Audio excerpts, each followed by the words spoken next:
Hello everyone, welcome back to my channel Shri Gyan. और आज हम कवर करने वाले हैं क्लास 9th की ज्योग्राफी का 6th चैप्टर, जिसका नाम है पॉपुलेशन।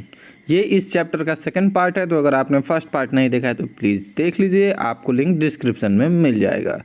फर्स्ट पार्ट में हमने डिस्क्राइब किया था कि पॉपुलेशन कंट्री पे कैसे इम्पैक्ट करता है, और पॉपुलेशन का साइज, उसका डिस्ट्रीब्यूशन, और कौन कौन से ऐसे फैक्टर्स हैं जो कि पॉपुलेशन को अफेक्ट करते हैं, जैसे कि birth rate, death rate, migration, right. और साथ ही साथ हमने ये भी देखा था कि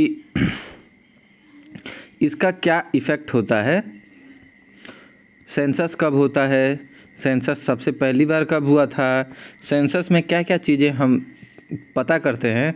ये ढेर सारी चीज़ें हम ऑलरेडी देख चुके हैं। हम ये भी देख चुके हैं कि मतलब जो ग्रोथ रेट है इंडिया की, वो किस तरह से ग्रो कर रही है।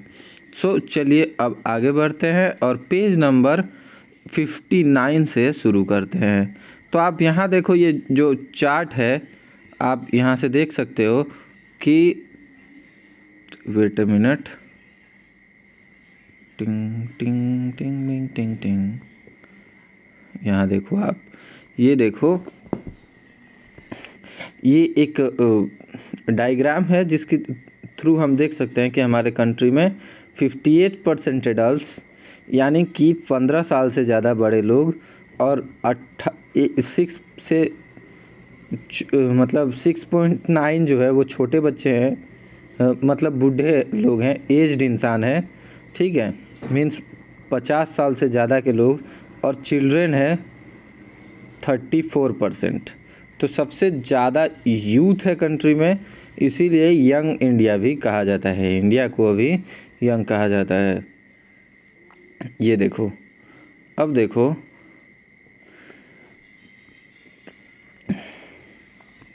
जिनकी एज अबव 59 ईयर्स है वो they can be economically productive दो दे मे हैव रिटायर्ड।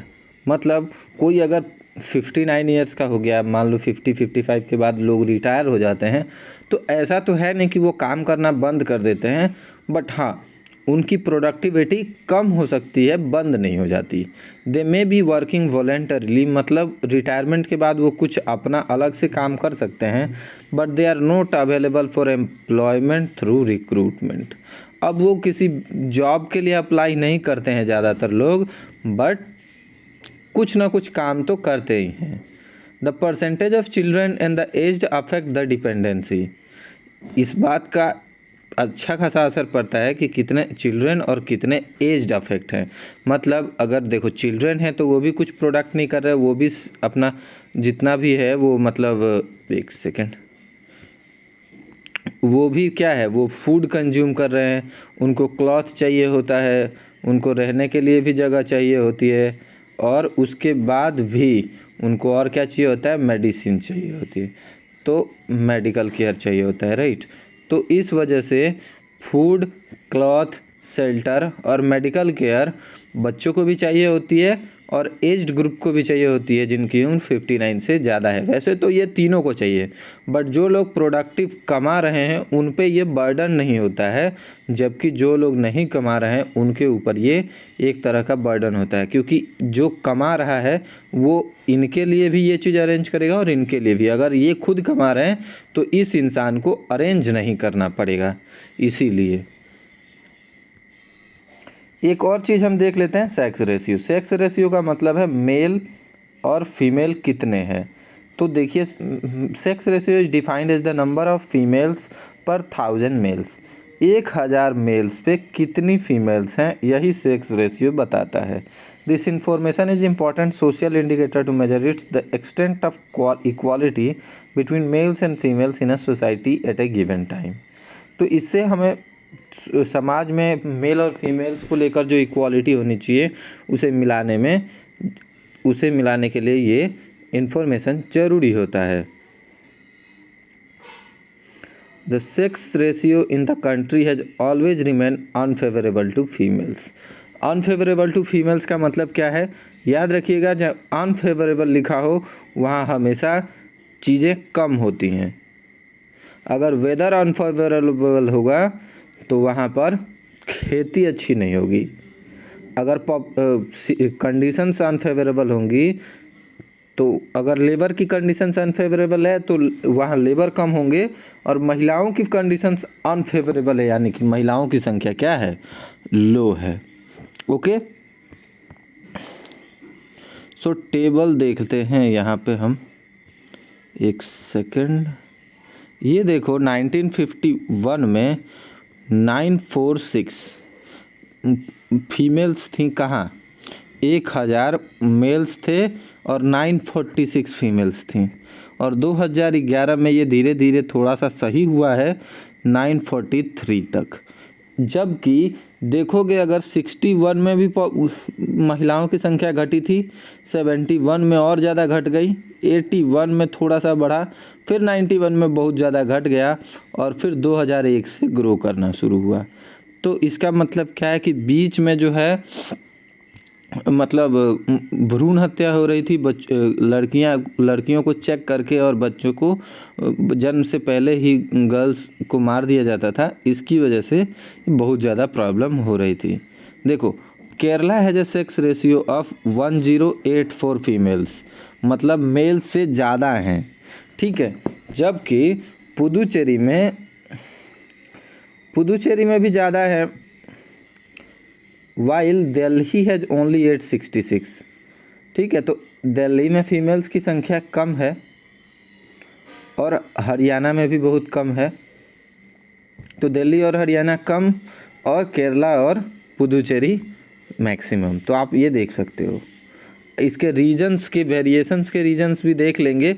कुछ ट्रेडिशनल फैक्ट्स भी हैं जिसकी वजह से ऐसा होता है। देखो, जैसे कि लिटरेसी रेट का मतलब क्या है कि कौन कितना एजुकेटेड है, कौन कितना पढ़ा लिखा है, काबिल है। सिर्फ पढ़ा लिखा नहीं, काबिल भी। Literacy is very important quality of population का लिटरल मतलब एजुकेटेड होना बड़ा ज़रूरी है, लिटरेट होना ज़रूरी है। क्यों? क्योंकि इन दैट केस ओनली वो ज़्यादा प्रोडक्टिव होगा। जो जितना ज़्यादा पढ़ा होगा वो उतना अच्छा काम कर पाएगा और उतनी अच्छी इनकम कर पाएगा। तो literacy is very important quality of population. Obviously no only an informed and educated citizen can make intelligent choice and undertake research and development projects. Low level of literacy are a serious obstacle for economic improvement. जैसे कि मैंने बताया था कि अगर आपकी literacy यानी कि आपकी एजुकेशन लो लेवल की है, आप ज़्यादा पढ़े लिखे नहीं हैं, तो आप ऑब्स्टेकल का मतलब होता है रुकावट। इकोनॉमिक डेवलपमेंट में, आपकी इकोनॉमिक डेवलपमेंट में ये रुकावट बनकर खड़ी हो जाएगी। क्यों? क्योंकि अगर आप अच्छी एजुकेटेड नहीं हैं तो आपको कभी भी हाई रैंक की पोस्ट पे जॉब नहीं मिलेगी। आप कुछ भी बड़ा नहीं कर सकते, सॉफ्टवेयर डेवलप नहीं कर सकते, कोई गेम प्रोग्राम नहीं कर सकते, कंप्यूटर की फील्ड में कुछ काम नहीं कर सकते, टेक्निकल कामों में आपको किसी और कंट्री में जाकर काम करने में भी दिक्कत होती है। तो ऐसे में क्या होता है कि आपके पैसे कमाने की चांसेस कम हो जाती हैं, ठीक है। 2011 की सेंसस के अनुसार एक पर्सन जिसकी एज 7 साल या उससे ज़्यादा है और जो पढ़ सकता है, who can read and right with understanding. Read and right मतलब ऐसा नहीं है कि आप कुछ भी लिख दो जो पढ़ ही नहीं सके कोई, डॉक्टर की तरह नहीं, बल्कि आपको ऐसा लिखना है कि वो अच्छी तरह पढ़ा जा सके, समझा जा सके, और जो पढ़ भी सकता हो, जो लिख भी सकता हो और जो समझ भी सकता हो, in any language is treated as literate, ठीक है। तो 2011 की सेंसस के अनुसार जो पढ़ सकता हो, लिख सकता हो और जो लिखा है या पढ़ा जा रहा हो उसे समझ सकता हो, उसे क्या कहते हैं? लिटरेट कहते हैं। चाहे वो कोई भी लैंग्वेज जानता हो, लैंग्वेज बहुत बड़ा मैटर नहीं करता है, ठीक है। There has been a study improvement in the literacy level in India. मतलब लिटरेसी लेवल को हम ग्रो करने में इंडिया कोशिश कर रही है। The literacy rate in the country as per the census 2011 is 73%, ठीक है। तो 100 में से 73 लोग क्या है? एजुकेटेड हैं, ऐसा माना जा रहा है, ठीक है। 80.9%, 80.9 मान लो कि 81% जो मेल हैं वो पढ़े लिखे हैं, और फीमेल्स की क्या है? फीमेल्स की है 64.6%। तो फीमेल्स की आज भी बहुत कम है। इसका एक रीज़न तो आपको अच्छी तरह पता होगा, महिलाओं को घर से बाहर निकलने में भी थोड़ा सा लोग हिचकिचाते हैं। बहुत से ऐसे परिवार हैं जो बच्चों को घर से बाहर पढ़ने नहीं भेजना चाहते, और ये जो कुछ ऐसे कांड हो जाते हैं जैसे रेप केस वगैरह हो जाते हैं, तो इससे भी पेरेंट्स को थोड़ा सा डर लगता है।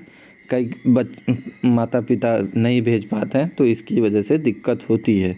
तो इस वजह से महिलाओं की जो लिटरेसी रेट है वो बहुत कम रही है, लेकिन अब धीरे धीरे सुधार हो रहा है। ऑक्यूपेशनल स्ट्रक्चर का मतलब है कि कौन कैसा काम करता है, ठीक है। जैसे होता है ना D grade, C grade, B grade और ए ग्रेड। तो इसी तरह से सिंपल सा बात है कि ये मान लो कि ये लेबर है, ठीक है। इसके बाद ये सर्विस वाले हैं, ठीक है। उसके बाद ये बिजनेसमैन वगैरह हैं, ठीक है। तो इस तरह से आप डिफाइन कर सकते हो। वैसे तो इंडियन जो वेदास है उसमें 4-5 तरह से डिफाइन किया गया है। जैसे कि मतलब देखो आप, क्षत्रिय, ठीक है, शूद्र, वैश्य, ठीक है। तो इस तरह से ब्राह्मण, तो सबसे पहले ब्राह्मण, उसके बाद क्षत्रिय, उसके बाद शूद्र, उसके बाद वैश्य। इस तरह से ऑक्यूपेशनल स्ट्रक्चर को डिवाइड किया गया था। The percentage of population that economically active is an important index of development. कौन सा इंसान इकोनॉमिकली एक्टिव है ये देखना जरूरी है। The distribution of population according to different types of occupation is referred as the occupational structure. अलग अलग तरह के लोग काम करते हैं और उसे ही ऑक्यूपेशनल स्ट्रक्चर कहा जाता है। अगर कुछ आपसे डेफिनेशन पूछ भी दे तो आप ये लिख सकते हो कि different types of occupation is referred to as occupational structure. तो कुछ भी खास नहीं है। An enormous variety of occupation are found in any country.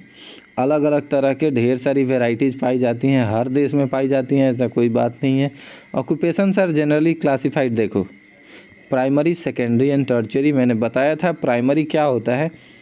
Direct अगर आप नेचर से कोई चीज़ सेल कर रहे हो कलेक्ट करके, तो आप प्राइमरी कर रहे हो। जैसे कि एक फार्मर है, फार्मर सीधे क्या कर रहा है कि अनाज उगा रहा है, तो फार्मर क्या हो गया, प्राइमरी। अब ये अनाज, ये जो मान लो कि ये शुगर कैन उगा रहा है, ठीक है, तो शुगर कैन प्राइमरी हो गया। शुगर कैन से शुगर बनानी है तो ये सेकेंडरी हो गया। अब चीनी से बनेंगी कुछ प्रोडक्ट्स, चीनी को चाहिए होगी, जो ये चीनी की फैक्ट्री है यहाँ पे एक एम्प्लॉय चाहिए बैंक का जो सबके पैसे मैनेज करेगा। दूसरा बस ड्राइवर चाहिए, ठीक है ना। इनकी मशीन्स को ठीक करने के लिए इंजीनियर चाहिए। तो ये लोग टर्शियरी हो जाएंगे। टर्शियरी वाले लोग सर्विस प्रोवाइड करते हैं बैंक में, ड्राइविंग में, ठीक है। जबकि सेकेंडरी लोग प्राइमरी वाले पे डिपेंड रहते हैं और सेकेंडरी वाले टर्शियरी पे डिपेंड रहते हैं। ओके, आई होप यहाँ तक आपको समझ में आ गया होगा। ये देखो आप, जैसा कि मैंने बोला था प्राइमरी एक्टिविटीज़ में एग्रीकल्चर, एनिमल इंडस्ट्रीज मुर्गी वर्गी पालना, फॉरेस्ट्री यानी कि जंगल से आप कुछ उगा रहे हो, जंगली सामान और उसे बेच रहे हो, फिशिंग ये भी हमें नेचर से डायरेक्ट मिलता है। हम नदी में जाते हैं, मछली मार के लेके आते हैं, तो ये डायरेक्ट नेचर से मिलता है। ये भी डायरेक्ट नेचर से और ये भी डायरेक्ट नेचर से। याद रखिए, माइनिंग मतलब ज़मीन से कुछ खोद कर निकाल रहे हो और उसको बेच रहे हो, ठीक है। तो ये सारी क्या है, प्राइमरी एक्टिविटीज़ के एग्जांपल्स हैं, प्लीज़ याद रखिएगा, हमेशा पूछा जाता है। सेकेंडरी एक्टिविटीज़ में क्या हो गया, देखो इंक्लूड मैन्युफैक्चरिंग इंडस्ट्रीज, कोई चीज़ मैन्युफैक्चरिंग की जा रही है, बिल्डिंग बनाना, कंस्ट्रक्शंस वर्क करना, ये सारे सेकेंडरी हैं। और टर्शियरी एक्टिविटीज़ में क्या आ जाती हैं, ट्रांसपोर्ट, मैंने बताया था ड्राइवर चाहिए होता है, तो ट्रांसपोर्ट, कम्युनिकेशन यानी कि फ़ोन वगैरह ठीक करने के लिए, कॉमर्स यानी कि बैंक वैंक आपको सही करना होता है, एडमिनिस्ट्रेशन मतलब पुलिस वगैरह जो होते हैं, ये सारे लोग किस में आते हैं, टर्शियरी में आते हैं। तो मैंने बताया था कि सेम वैसा ही है, कुछ खास डिफरेंट नहीं है। The proportion of the people working in different activities varies in developed and developing countries. अलग अलग कंट्रीज़ में अलग अलग सिचुएशंस होती है। एक सिंपल सी बात समझो, चाइना में एक लेबर 150 से 200 रुपये में काम करता है। इंडिया में भी लगभग 250 से 350 के लगभग में काम करता है। ये दोनों कंट्रीज़ में से चाइना तो खैर डेवलपिंग कंट्री कहता है खुद को, और इंडिया भी खुद को डेवलपिंग कंट्री कहता है, ठीक है। बट अगर हम अमेरिका की बात करें तो अमेरिका में एक लेबर लगभग 2,000 रुपये का खर्च करता है। एक लेबर 2,000 रुपये का मिलता है। क्यों? क्योंकि चाइना एक डेवलप्ड कंट्री है, ओके। तो एक डेवलप्ड नेशन है, तो अलग अलग नेशंस पे अलग अलग लेबर की अलग अलग कॉस्टिंग होती है। बस यही बताना है कि the proportion of people working in different activities varies in developed and developing countries, ठीक है। डेवलप कंट्रीज़ में अलग तरह के काम होते हैं और डेवलपिंग कंट्रीज़ में अलग तरह के। डिफरेंट एक्टिविटीज़ वेरी करती हैं, यानी कि डिफरेंस करती हैं। Developed Nations have a high proportion of people in secondary and tertiary sector. देखो, जो डेवलप्ड नेशन है वहाँ ज़्यादातर लोग किस में है? सेकेंडरी या फिर टर्शियरी में, ठीक है। और जो डेवलपिंग कंट्रीज़ हैं वो ज़्यादा कहाँ है? प्राइमरी में, एंगेज इन प्राइमरी एक्टिविटीज़। समझ में आया? तो जो डेवलपिंग कंट्रीज़ हैं वो ज़्यादातर प्राइमरी एक्टिविटीज़ में है। In India about 64% of the people is engaged only in agriculture. समझ में आया? और ये भी एक मेन रीज़न है इंडिया को डेवलपिंग कंट्री कहने का। The proportion of population dependent on secondary and tertiary sector is about 13 to 20%। 13% secondary और 20% टर्शियरी में, ठीक है। There has been an occupational shift in favor of secondary and tertiary sector because of growing industrialization and urbanization in recent time। तो अलग अलग जगहों पे अब क्या हो रहा है कि बड़ी बड़ी इंडस्ट्रीज बन रही हैं, देख रहे हो आप, बड़ी बड़ी कंपनीज खुल रही हैं। तो इससे क्या हो रहा है कि जो शिफ्ट है, जो पहले एक किसान था वो क्या कर रहा है कि आप कोई कंपनी खोल रहा है, कोई अच्छा खासा बिजनेस कर रहा है, कोई फैक्ट्री खोल दे रहा है, तो ऐसे में उसका ऑक्यूपेशनल शिफ्ट हो जाता है और वो प्राइमरी से एक ही बार टर्शियरी में आ जाता है, ठीक है। हमने कुछ ऐसे मतलब कुछ लोगों से भी मिले जो पहले किसान थे और उन्होंने 10-12 गाड़ियां खरीद कर अब उनका ओला और उबर की तरह वो गाड़ियां लेकर अपना काम करते हैं।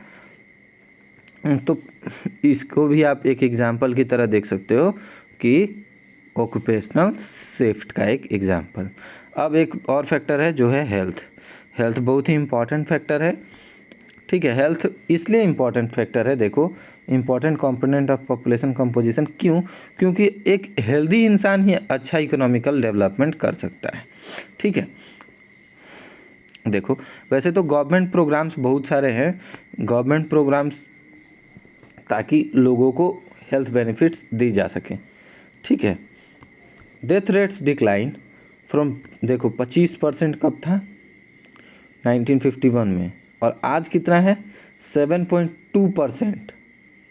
7.2%, 7.2% से भी कम हो जाएगा ये, क्योंकि पर 1000 पे हो रहा है। 25 लोग मरते थे 1000 लोगों के बीच में से, और आज सिर्फ 7 से 8.5 लोग मरते हैं 2011 के करीब। तो ये धीरे धीरे डेथ रेट जो है वो कम होती जा रही है, इससे पॉपुलेशन बढ़ता जा रहा है।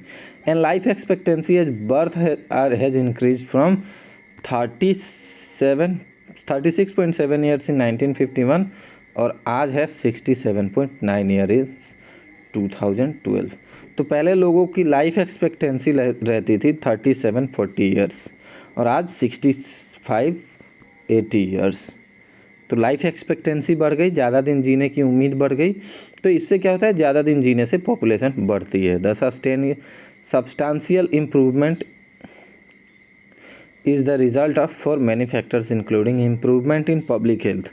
तो आजकल बहुत सारी पब्लिक हेल्थ में इम्प्रूवमेंट हो गई हैं, बहुत सारी दवाइयाँ फ्री में भी मिल जाती हैं, और बच्चे जब पैदा भी नहीं होते उससे पहले ही उन्हें बहुत सारे टीके लगा दिए जाते हैं जिनसे कि उनको बहुत सारी बीमारियां नहीं होती हैं। तो इससे क्या होता है कि बच्चों की अच्छी ग्रोथ हो पाती है, ठीक है। पहले वो बड़े बड़े टीके लगाए जाते थे ना, जापानी एन्केफेलाइटिस वगैरह के, वो आजकल बहुत पहले ही लगा दिए जाते हैं। चेचक वगैरह के टीके लगते थे, पोलियो के टीके लगते थे, अब वो बच्चे पैदा होने से पहले भी लगा दिए जाते हैं बहुत सारे टीके, और बहुत सारे टीके पैदा होने के जस्ट बाद लगा दिए जाते हैं। तो पॉपुलेशन की ग्रोथ थोड़ी सी बढ़ जाती है बट हेल्थ अच्छी रहती है। Despite considerable achievements the health situation is a matter of major concern for India. देखो आज की डेट में भी हेल्थ हमारे लिए बहुत बड़ा एक इम्पैक्ट पता चला। जब हमारे देश में कोरोना फैला तो हमें पता चला कि हमारे देश में डॉक्टर्स कितने कम हैं। क्यों, कितने लोगों की जान चली गई, क्योंकि डॉक्टर्स बहुत कम थे। ठीक है, the per capita calorie consumption, हम लोग जो खाते हैं वो बहुत कम है आज भी, जितना डॉक्यूमेंट रेकमेंड करता है। जितना डॉक्टर बोलता है उससे हम बहुत कम खाना खा पाते हैं। खाना नहीं, मतलब कैलोरी कम, क्वालिटी जो है खाने की वो कम होती है। माल न्यूट्रिशन का मतलब होता है कुपोषण। कुपोषण का मतलब होता है कि आपको जितना खाना चाहिए था, मान लो आपको कि 50 कैलोरी चाहिए थी, 40 कैलोरी चाहिए थी, तो 40 कैलोरी की जगह आप 35 खा रहे हो। आपके खाने में सिर्फ 35% है, तो जो 5% आपकी बॉडी को चाहिए था वो तो नहीं मिला, तो वो कहीं ना कहीं आपकी बॉडी को इफ़ेक्ट करेगा, और यही होता है माल न्यूट्रिशन। ठीक है, अब साथ ही साथ खाने के साथ साथ आपको सेफ़ ड्रिंकिंग वाटर चाहिए, जो सेफ़ हो पीने के लिए, साफ़ सुथरा हो। ठीक है, और अब देखो NPP 2000 एंड अडोलसेंस, ये क्या होता है ये भी देख लेते हैं। NPP 2000 identified adolescence as one of the major section of the population that need greater attention. Adolescent का मतलब क्या होता है कि लगभग 10 से 18 साल के बच्चे। ठीक है, इनको बहुत ज़्यादा अटेंशन की ज़रूरत होती है, बहुत ध्यान देने की ज़रूरत होती है, क्योंकि इस समय पे बहुत बुरी बुरी आदतें लग जाती हैं। सिगरेट, दारू, तंबाकू, इन सब चीज़ों की आदत इस उम्र में, नई चीज़ें करने की आदत होती है। तो इस समय पे पेरेंट्स को समझाना होता है कि क्या सही है क्या गलत है। ठीक है, तो आप भी इसी एज में हो, और आप भी देखो जैसे कि बुक रीडिंग है, वॉकिंग है, सेल्फ डिफेंस की टेक्निक्स वगैरह है, ये सारी चीज़ें सीखनी चाहिए, ना कि सिगरेट, दारू, शराब, उल्टी फुल्टी चीज़ों में घुसना चाहिए। देखा ना आपने, एक ब्लू वेल नाम की वो गेम आई थी, वो कितने बच्चों को ले गई। क्यों? क्योंकि वो अडोलसेंट बच्चों को इतनी समझ नहीं होती है कि क्या सही है क्या गलत है। जस्ट एडवेंचर के नाम पर वो लोग ऐसे काम कर जाते हैं। तो इसीलिए इस एज ग्रुप को बहुत ज़्यादा अटेंशन की ज़रूरत है, ताकि इनको सही गाइडेंस मिल पाए। Okay, beside nutritional requirement the policy puts greater Mphasis on the other important needs of adolescent, including protection from unwanted pregnancies. ठीक है, तो अनवांटेड प्रेगनेंसीज का मतलब है कि ना चाहते हुए भी किसी महिला का प्रेग्नेंट हो जाना। और ऐसा तब होता है जब आप अवेयर नहीं होते हो, किसी चीज़ के बारे में आपको नॉलेज नहीं होती है, तो ऐसे में आप को ऐसी चीज़ें हो सकती हैं। ठीक है, ठीक उसी तरह सेक्सुअली ट्रांसमिटेड डिजीज़, ऐसी डिजीज़ जो सिर्फ सेक्स करने से फैले, जैसे कि आपको पता था कि एड्स, वैसे एड्स सेक्स के दौरान तो फैलता ही है, बट और कुछ रीजन्स के थ्रू अगर आप का किसी एक ब्लड के कांटेक्ट में आते हैं जिसको एड्स था, तो भी आपको एड्स हो सकता है। तो ऐसी डिसीज़ तब होती हैं जब आपको अच्छी जानकारी नहीं होती है, आप मैच्योर नहीं होते हैं। ठीक है, it is called for programme that aims toward encouraging. तो ऐसे प्रोग्राम्स होने चाहिए जहाँ बच्चों को ये सारी चीज़ें सिखाई जा सकें। आजकल तो खैर ऐसे बहुत सारे सेक्स एजुकेशंस भी आ गए हैं, तो बहुत सारी चीज़ें हैं जिसकी वजह से हम ऐसे प्रोग्राम्स ला सकते हैं जो बच्चों को अवेयर कर सके कि क्या सही है क्या गलत है। ठीक है, देखो डिलेड मैरिज का मतलब होता है लेट से की गई मैरिज। ठीक है, बहुत लेट से मैरिज की जाए। और child bearing education of adolescent about the risk of unprotected sex, तो ऐसी एजुकेशन जिसमें ये बताया जाए कि अनप्रोटेक्टेड सेक्स नहीं करना चाहिए, एडोलसेंट्स को क्या क्या रिस्क होते हैं सेक्स के टाइम पे, और ऐसी बहुत सारी फैक्ट्स को बच्चों के साथ साझा करना चाहिए। ठीक है, making contraceptives services accessible and affordable.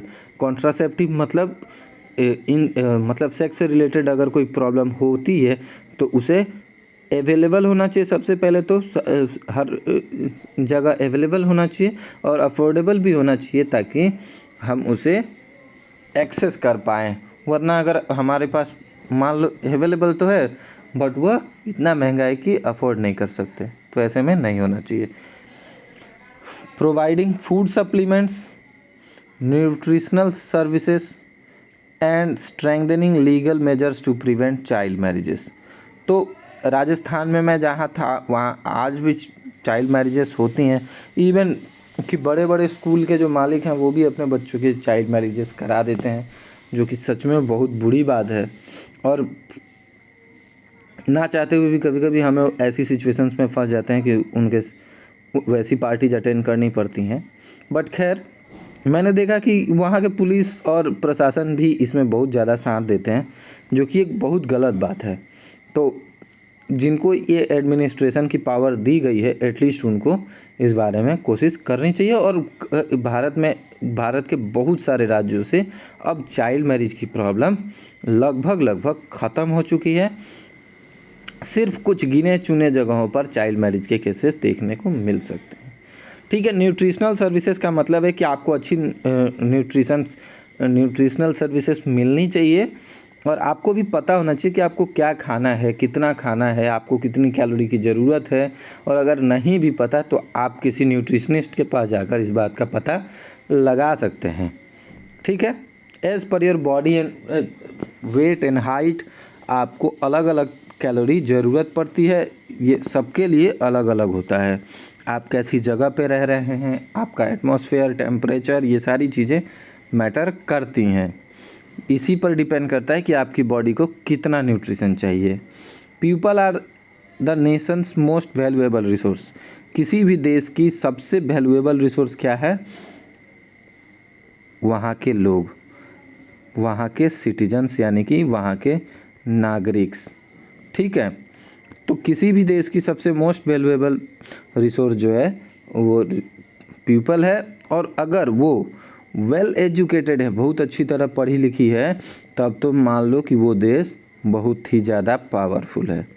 समझ में आया? क्योंकि पढ़ा लिखा इंसान, अगर कोई नेता मान लो कुछ गड़बड़ी भी कर रहा है तो देश के लोग उस पर आवाज़ उठा सकते हैं, उसके खिलाफ।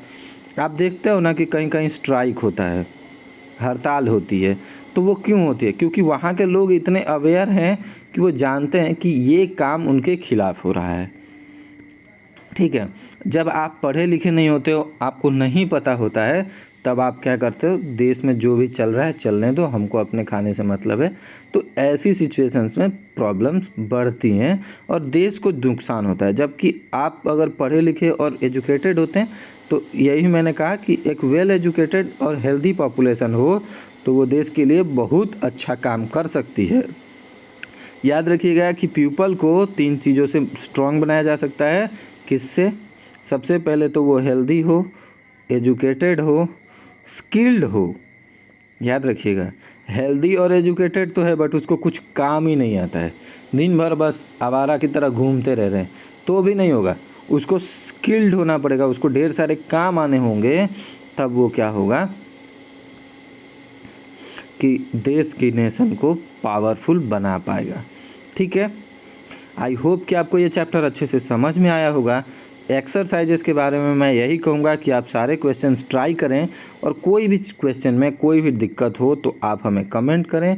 नो डाउट आपके सारे डाउट्स हम क्लियर करने की पूरी कोशिश करेंगे। और अगर आपको किसी आंसर्स में दिक्कत हो रही है तो प्लीज़ आप कमेंट कर दीजिएगा, हम आपके आंसर्स भी सोल्व करवा देंगे। तो मिलते हैं आपसे अगले चैप्टर में, तब तक के लिए keep studying, keep growing, have a great day. और अगर आपको ये वीडियो अच्छी लगी तो प्लीज़ वीडियो को लाइक कर दीजिए और अपने फ्रेंड्स के साथ भी शेयर कर दीजिए, ताकि वो भी इस क्लास का फ्री में फ़ायदा उठा पाएँ। मिलते हैं आपसे अगले चैप्टर में।